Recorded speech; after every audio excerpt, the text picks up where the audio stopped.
Good morning, my EbCom second semester student और this is your GST class. इसके साथ ही हम लोग अपनी जीएसटी की क्लास शुरू करते हैं। जैसा कि लास्ट क्लास में मैंने आप लोगों को बताया था कि जो इनडायरेक्ट टैक्स है उसमें सेल्फ असेसमेंट चलता है और सेल्फ असेसमेंट के थ्रू ही आप लोग क्या करते हैं, अपना टैक्स पे करते हैं जितना कि आपको लगता है कि आपने कितना। क्योंकि देखिए सीधी सी बात है, किसी भी यहाँ पर जितने भी रजिस्टर्ड सप्लायर होते हैं, ठीक है, जो फर्दर क्या करते हैं, सप्लाई करते हैं चीजों को, चाहे भले ही वो खरीद कर लेकर आए, बर्डन उन पे तो पड़ना नहीं है। जब अल्टीमेटली बर्डन पड़ना नहीं है तो अल्टीमेटली आप लोग चोरी क्यों करें। तो इसलिए सरकार रिलाय करती है किसके ऊपर, जो सप्लायर्स होते हैं उनके ऊपर, कि वो किसी भी तरीके से कोई धोखाधड़ी नहीं करेंगे टैक्स को असेस करके पे करने में, क्योंकि उनका पे किया हुआ टैक्स तो उनको मिल ही रहा है। बल्कि कई बार क्या हो जाता है, अगर आपका आईटीसी रिमेनिंग रह जाता है तो उसको आप सरकार से क्या कर सकते हैं, क्लेम कर सकते हैं, अगर साल के एंड तक अगर आप वो सेट ऑफ नहीं कर पाते हैं। तो जैसा कि मैंने सेल्फ असेसमेंट की बात बताई, आप लोग को सेल्फ असेसमेंट होता है। प्रोविजनल असेसमेंट मैंने आप लोगों को बताया था, वो भी on the request of taxable person होता है। ठीक है, वो भी इसलिए होता है क्योंकि अल्टीमेटली उसको इंडिया में सामान बेचना होता है और सामान बेचने के लिए उसके लिए प्रोविजनल असेसमेंट मस्ट है, अगर वो एक non taxable non resident person है या कैजुअल पर्सन है। अब audit to be conducted at the place of business of the taxable person, सीधी सी बात है। अब क्योंकि देखिए सीधी सी बात, अगर हम बात करें सेल्फ असेसमेंट की, तो सेल्फ असेसमेंट में तो ऑडिट नहीं है, बट कुछ क्या कहते हैं, आपकी चीजें हैं जिसके ऊपर जीएसटी लगता है और उसके लिए ऑडिट मस्ट है। जैसे कि मैं आपको बता दूं, क्या कहते हैं, आपके टबैको,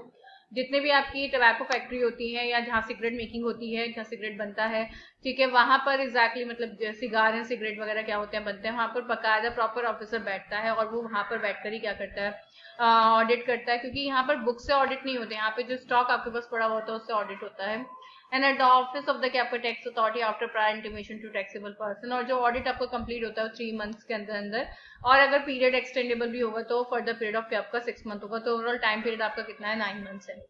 ठीक है, इसके साथ ही आपका नेक्स्ट है डिमांड। देखिए सीधी सी बात, मान के चलिए कि अगर यहाँ तो रिफंड की बात अब तक आई, मान के चलिए कि अगर प्रोविजनल असेसमेंट में जैसे कि टैक्सेबल पर्सन अपना एक क्या कहते हैं, फॉर द टाइमिंग असेसमेट करवा लेता है कि उसके ऊपर कितनी ड्यूटी बैठती है, ठीक है, उस हिसाब से वो पे कर देता है। मान के चलिए जब फाइनल ऑर्डर निकलता है, फाइनल ऑर्डर में अल्टीमेटली क्या रहता है आपका, कि हाँ भाई ये बंदा क्या नहीं है, मतलब जितना ऐसा टैक्स पे किया था उससे ज्यादा इसकी टैक्सेबल लायबिलिटी है, ठीक है, तो वो क्या कर देता है, क्या कहते हैं, जो अथॉरिटी होती है वो क्या करते हैं, डिमांड करती है। और some time if you are क्या कहते हैं, इवेज द कैप, को want to evade the cap का टैक्स और द कैप का शो द कैप का थिंग्स को आप कम शो करते हो बल्कि ज्यादा होते हैं जिसके ऊपर जीएसटी लगता है, तो अल्टीमेटली एडजुडिकेशन ऑर्डर के थ्रू आपको इशू किया जाता है कि 3 से 5 साल के अंदर filing of return of income in normal case में, फ्रॉड वगैरह के केस में, मतलब नॉर्मल केस में तो 3 साल के अंदर अंदर, और फ्रॉड के केस में 5 साल के अंदर अंदर आपको क्या किया जा सकता है, डिमांड की जा सकती है। मान के चलिए कई बार क्या होता है, एक बंदा जो कि अभी तक नजर में नहीं आया था, स्क्रूटनी असेसमेंट में वो किस में आ जाता है, नजर में आ जाता है, और नजर में आते ही ठीक है उसका ना केवल असेसमेंट, क्योंकि देखो एक बंदे पर रिलाय करके हमने उसको सेल्फ असेसमेंट का क्या दिया, मौका दिया। अब मान के चले कि वो सेल्फ असेसमेंट मतलब करते करते हमें पता चलता है कि उसने इस साल की रिटर्न में कोई गड़बड़ कर रखी है, तो फिर जो असेसिंग ऑफिसर, मतलब जो प्रॉपर ऑफिसर वगैरह होते हैं, एक्साइज ऑफिसर होते हैं, ठीक है, वो क्या कर देते हैं, वो साफ साफ बोल देते हैं कि अल्टीमेटली हमें वही रिलाय नहीं है इस पर्सन के ऊपर, ठीक है, और इसने पिछले साल भी जो जितना भी क्या किया है आपका पे किया है, ठीक है, इसके ऊपर क्या करें, आपका असेसमेंट करें, जिससे अल्टीमेटली ये पता चले कि इसने पिछले सालों में भी सही पे कर रखा नहीं कर रखा है। क्योंकि जो फ्रॉड आज कर सकता है वो पुराने केस में भी क्या कर सकता है, फ्रॉड कर सकता है। तो उसमें एजुडिकेशन ऑर्डर में अगर डिमांड निकलता है तो डिमांड किया जाता है। पर वही कहना कि कुछ भी करने से पहले मैं आपको बता दूं, हमारी जो लॉ सिस्टम है, जो हमारा लॉ एंड ऑर्डर है, उसमें साफ साफ मेंशन है कि किसी को भी कुछ भी कहने से पहले आप उसको एक बार क्या करेंगे, शो कॉज नोटिस जारी करेंगे कि उसने ऐसा क्यों किया, मे बी उसके पास कोई क्या वैलिड रीजन हो जिस कारण की वजह से उसने किया। तो ऐसे to be issued at least 3 months and 6 months prior to the last date of passing adjudication order in normal cases and fraud, ठीक है, आपका cases respectively. And taxable person can settle demand at any stage right from the cap order investigation to stage of passing the adjudication order even thereafter. अब देखिए सीधी सी बात है, अब क्या होता है आपका, जैसे डिमांड निकलती है तो उसके बाद वो बंदे के पास पावर होती है, या तो भाई देखिए अगर वो डिमांड पे नहीं करेगा तो फर्दर क्या होगा, प्रोसिक्यूशन होगा। क्योंकि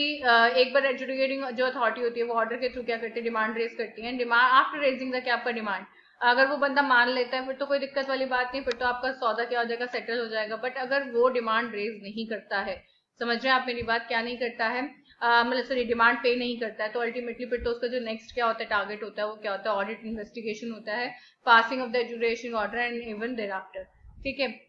अब आता है power of officer taxpayer right to appeal. Officer to have power of search and seizure with inbuilt safeguards, restricted power to arrest and for क्या आपका prosecution, elaborate provision for appeals up to the क्या आपका supreme court. देखिए सीधी सी बात है, power of officer taxpayer right to appeal, उस officers के पास पावर होती है कि मान के देखिए क्योंकि हमने लास्ट जो टॉपिक में पढ़ा वो ये है कि जो टैक्सेबल पर्सन है वो डिमांड को सेटल कर सकता है, मतलब प्रोसिक्यूशन में जाने ही नहीं देता। ठीक है, पर अगर मान के चले डिमांड को वो पूरी नहीं करता है तो प्रोसिक्यूशन तो क्या होगा आपका स्टार्ट होगा, ऑडिट भी होगा, इन्वेस्टिगेशन भी होगा। ठीक है, आफ्टर दैट आपका एजुडिकेशन ऑर्डर, क्योंकि कई बार जरूरी नहीं है कि जितना आपका एजुडिकेशन ऑर्डर के थ्रू डिमांड रेज हुआ है उतना बैठता है, तो ठीक है भाई ऑडिट करवाओ, क्योंकि देखो सीधी सी बात फिर तो टैक्सेबल पर्सन जो भी डिमांड रेज की जाती है फिर वो अपना ऑडिट करवाते हैं, और ऑडिट करवाने के बाद एग्जैक्टली डिसाइड होता है कि उसको कितना पे करना चाहिए, कितना पे नहीं करना चाहिए। और अगर मान के चलिए कि क्या कहते हैं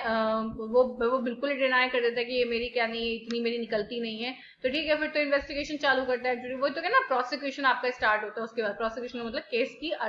फर्दर प्रोसीडिंग। देखिए अगर मान के चले कि उसने क्या किया, आपका डिमांड ऑर्डर इशू किया, डिमांड ऑर्डर इशू करने के बाद आपने सेटल कर दिया, बात वहीं पे खत्म हो गई, पर अगर आप वो बात नहीं मान रहे, जो पर्सन है वो टैक्सेबल पर्सन वो बात नहीं मान रहा है, तो अल्टीमेटली फिर आपका जो नेक्स्ट चीज होती है वो तो फिर क्या होता है, क्या कहते हैं प्रोसिक्यूशन होता है। प्रोसिक्यूशन जिसमें उस बंदे के ऊपर नोटिस जारी किया जाता है कि हम फर्दर प्रोसीडिंग के लिए, इन्वेस्टिगेशन के लिए केस को आगे बढ़ा रहे हैं। अब उसके बाद या तो बीच में अगर ऑडिट करवा ले, भाई मान के चले कि अगर उसको डिमांड से मतलब जो उन्होंने डिमांड की है, ठीक है, उससे अगर वो क्या नहीं सेटिस्फाई नहीं, तो वो ऑडिट करवा के अपनी ऑडिट रिपोर्ट क्या कर दे, सबमिट कर दे, तो सरकार उसकी इस बात को मान जाएगी। और अगर वो ऑडिट भी नहीं करवा रहे तो फिर तो आपका प्रोसिक्यूशन में इन्वेस्टिगेशन आपका चालू हो गई होगा। और अगर इन्वेस्टिगेशन एक बार चालू हुआ तो वो कहते हैं कि ना केवल करंट ईयर के क्या होते हैं चिट्ठे खुलते हैं, बल्कि जो आपके लास्ट ईयर के चिट्ठे होते हैं वो भी खुलते हैं, जो उसकी ऊपर बताया। Power of officer taxpayer right to appeal, सीधी सी बात है, ऑफिसर्स के पास जब प्रोसिक्यूशन चालू होता है, देखिए ऑफिसर्स के पास जैसे प्रोसिक्यूशन चालू होता है, केस की प्रोसीडिंग चालू होती है, उनके पास ये पावर आ जाती है कि वो सर्च वारंट निकालकर उसकी प्रीमिसेस को सर्च कर सकते हैं। ठीक है, इनफैक्ट अगर उनको किसी भी चीज पर डाउट लगता है कि मतलब उनको लगता है कि ऐसा कि भाई ये चीज दिस थिंग इज क्या आपका डाउटफुल, तो वो उसको सीज भी कर सकते हैं। क्लियर हो गया। और सीज करने के लिए बस उनको जो अपने ऑफिसर्स होते हैं, जो सीनियर रेंज के क्या होते हैं ऑफिसर होते हैं, ठीक है, उनको क्या करना पड़ता है, इंटीमेट करना पड़ता है। Restricted power to arrest and for prosecution, सीधी सी बात है, पर वही है कि इन ऑफिसर्स के पास जो जीएसटी ऑफिसर होते हैं इनके पास अरेस्ट करने की पावर नहीं होती, इस बात का आप ध्यान रखिएगा। ठीक है, केस चल सकता है, केस में भी इनके पास क्या कहते हैं बस केवल सर्च एंड सीजर की पावर होती है, उससे ऊपर की पावर नहीं होती। क्योंकि मैं आपको बता दूं जीएसटी ऑफिसर्स को अगर कभी ऐसा लगता है कि कुछ भी गड़बड़ है तो वो अपना ये जो मैटर है वो किसको कोर्ट तक पहुंचाए, कोर्ट अपने आप ही पुलिस को बोलेगा। ठीक है, पर वो अरेस्ट के लिए या प्रोसिक्यूशन की पावर क्या नहीं कर सकते। बल्कि मैं आपको बता दूं जितने भी आपके जो जीएसटी है ये क्या है आपकी क्वासी जुडिशियल क्या है आपका लॉ है, और जहाँ क्वासी जुडिशियल लॉ आ जाता है तो वहां पे सारी चीजें आती हैं, बट अरेस्ट एंड प्रोसिक्यूशन नहीं आता, और अगर आता भी है तो बहुत रिस्ट्रिक्टिव वे में आता है। Elaborate provision for appeal up to the supreme court, हाँ बिल्कुल सीधी सी बात है, क्योंकि देखिए यहाँ पर प्रॉपर ऑफिसर, उससे ऊपर एडजुडिकेटिंग अथॉरिटी, एपेलेट अथॉरिटी से ऊपर तो सीधा क्या जाता है सुप्रीम कोर्ट जाता है, क्योंकि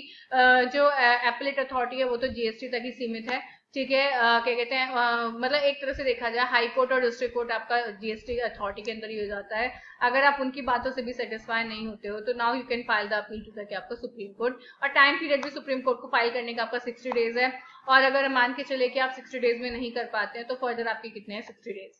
ठीक है, इसके साथ ही अब इसमें मिसलैनियस प्रोविजन आपके एडवांस रूलिंग मैकेनिज्म वगैरह आ जाते हैं। वैसे ये मैकेनिज्म बहुत क्या कहते हैं आपका इम्पोर्टेंट है, क्योंकि ये मतलब ये तब चलता है जब बेसिकली एक बंदा या दोनों पार्टी क्या होती है नॉन रेजिडेंट होती हैं, ठीक है, बट उनकी कोई भी डीलिंग आपकी क्या कहते हैं इंडिया में हुई हुई होती है, तो एडवांस रूलिंग कंसेप्ट आपका आता है। बट वही कहना कि अभी एडवांस रूलिंग आपका बहुत इंपॉर्टेंट कंसेप्ट है जो हम बाद में डिस्कस करेंगे। Comprehensive transitional provision for smooth transition to क्या आपका GST and provision for job work provided, बिल्कुल जॉब वर्क मैं अब आपको बता दूं, जॉब वर्क भी इसमें बहुत इंपॉर्टेंट टॉपिक है। System of GST compliance rating provided, anti profiteering, ठीक है, प्रोविजन मेड टू क्या आपका incentivise non passing of price deduction benefit to क्या आपका कंज्यूमर्स। ठीक है, तो ये सारी चीजें हम लोग आगे अपनी फर्दर क्लास में पढ़ेंगे। ठीक है, इसके साथ ही we should over our class and the most important thing कि मैं इसमें 2-3 बच्चों का नाम लेना चाहूंगी, योगेश, प्रांशी और अश्वनी। ये तीनों बच्चे तो बहुत अच्छे से क्लास ज्वाइन कर रहे हैं, बट अदर बच्चे नहीं कर रहे हैं, तो ऐसा नहीं है कि उनको जरूरत नहीं पड़ेगी। और अभी आप यूनिवर्सिटी का कोई डिसीजन, जो ये रूमर्स आ रही हैं कि आपको प्रमोट कर दिया जाएगा या कुछ भी है, इन सबको आप कंसीडर करके ना चलें। अगर मान के चले महीने 1.5 महीने में सब कुछ ठीक हो जाता है तो बहुत जल्दी क्या आपके एग्जाम कंडक्ट करवाए जाएंगे। वैसे भी आपके मार्च में एग्जाम हुए थे, तो क्या कहते हैं सितंबर से पहले तो वैसे भी आपके एग्जाम नहीं होने थे। 3-4 महीने का आपका हर क्या कहते हैं आपका सेमेस्टर में एक गैप देकर चलते हैं। ठीक है, तो चॉइस आपकी है कि आप अपने हिसाब से चले। ठीक है, या फिर क्या कहते हैं अपने मन के हिसाब से चले, या फिर जो रूल है उसके हिसाब से चले। मेरे हिसाब से कि आप लोगों को प्लीज क्लास ज्वाइन करनी चाहिए, इनफैक्ट जूम मीटिंग भी ज्वाइन करनी चाहिए। जो बच्चे कर रहे हैं उनका बेनिफिट हो रहा है, आप भी बेनिफिट लें। ठीक है, okay, bye guys, take care.